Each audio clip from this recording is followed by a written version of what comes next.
دي المحل الستاند تبعي هو موجود فاعتذر. كيف يعني ما فهمت؟ بس أنا حضرت كل شيء، شو صار؟ سوري أنا خبرتك اللي بعرفه. أوكي شكرا.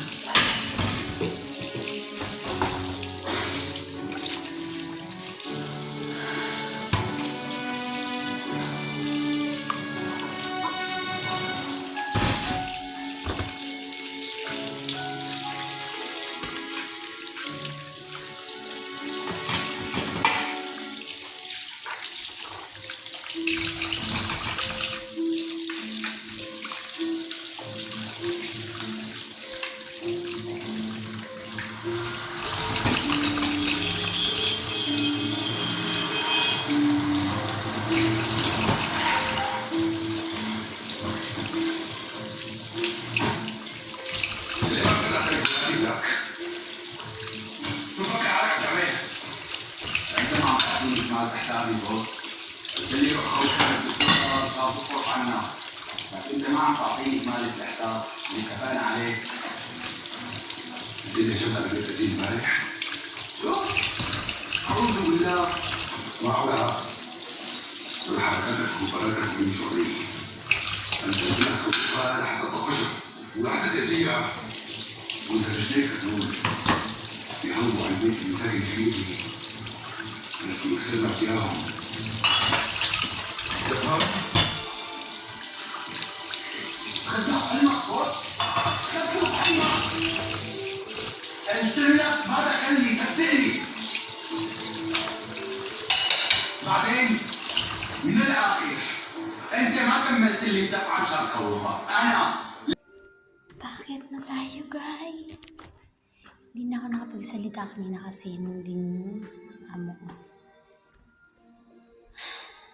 Pagod. Nag-ano siya, nanonood ng TV. Yan. Babalik ko muna tong tuwalya ng alaga ko. Pupunta na ako sa kwarto ko. Sila kasi tanghali gising. Kaya mauna na ako matulog. Nakapag-plan dyan na rin ako. Yun na lang. Punta na ako sa kwarto ko. At natutulog na. Kasi sobrang inaantok na rin ako. Wait. Ayoko malabas.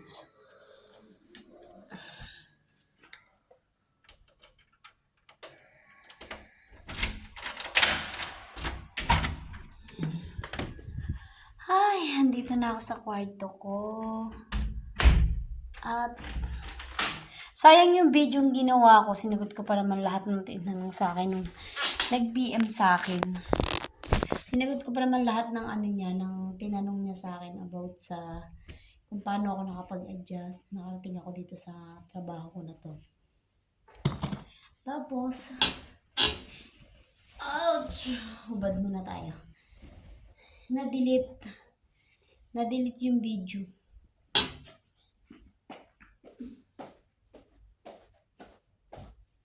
May something akong napindot. Tapos nawala yung video. Kaya useless yung ko. Useless yung pagsagot ko dun sa nag-PM sa akin na first timer din nakatulad ko. May tissue ko galing sa work na ko. Useless yung pagsagot ko sa kanya kasi nabura yung video. At nabura kasi may napindot nga ako. Nagkamali-mali ako ng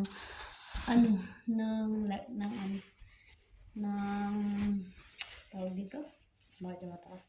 Nagkamali ako ng pindot kasi ina-adjust ko siya kasi nga ayoko ng for 30 days. Gusto ko hindi siya mabubura. Kaso nga lang nabura, nagkamali ako. Kaya yun. Ang haba pa naman ang ko doon, ang haba pa naman ng sinabi ko doon. Tapos nabura lang din naman yung live ko. Ewan ko kung paano yun ma-recover. Parang nakatago. May napindot ako ngayon. Ayan. Sabi ko yun nga magpupuyat, magna-9 na. Pero kakain muna ako kakain muna ako nitong Ito, ano ba tawag dito? Kalimutan ko na pati. Pongkan. Pongkan na maliit.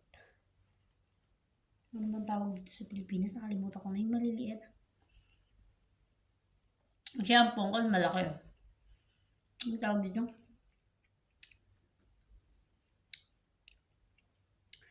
May tawag dito kasi nakabalot-balot siya tapos maliliit lang.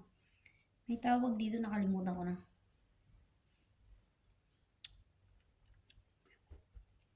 Kasi mantik ko manunok yung buto. Hindi na ako magdi-dinner. Ito na lang ang kakainin ko tsaka itong saging. Tapos magtututbrush na ako at magpapalit na ako ng pantulog. Tapos matutulog na ako kasi mag-aalas 9 na. Ang gising ko is alas 4 ng madaling araw. Tapos, nagbibideo ako nung naghuhugas. Yun na yung last na gawain ko paggabi. Yung magnanay nasa baba pa, nanonood sila ng TV. Kasi gigising naman yun alas 12 ni.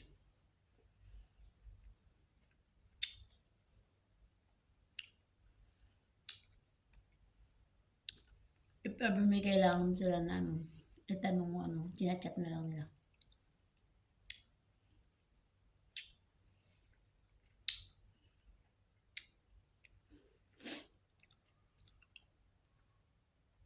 Hindi yan nila ako tinatawag.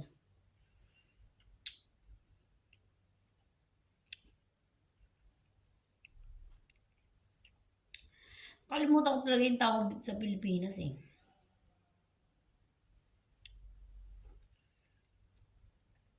Sabi ng amo ko, hindi naman kasi lahat good eh, yung luto ko. Hindi masarap yung hindi masarap yung pagkatimpla ko sa manok.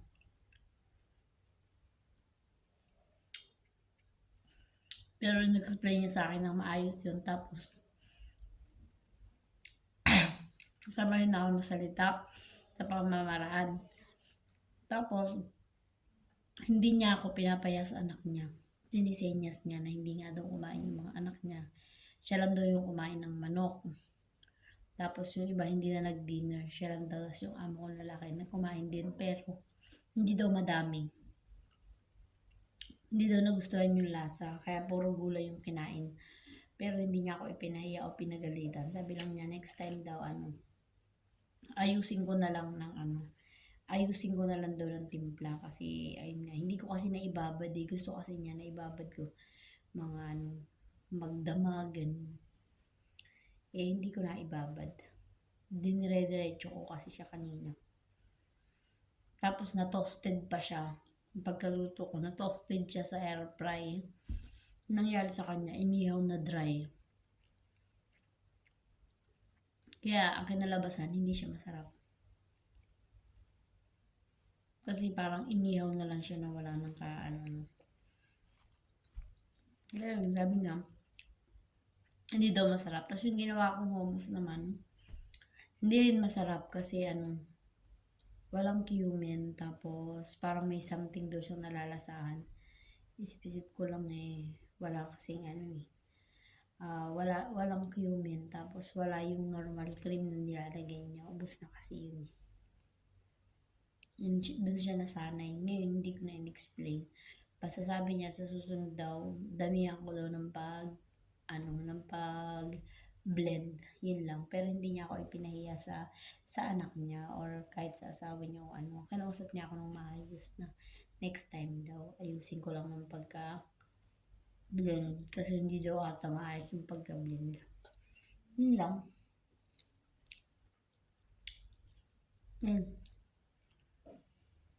Tapos na ang ating isang araw nagawa. Thank you for watching for my YouTube channel. God bless and sana nagustuhan niyo ang aking content upload dito sa aking YouTube channel. And thank you very much and God bless and good night. See you soon tomorrow. Bye!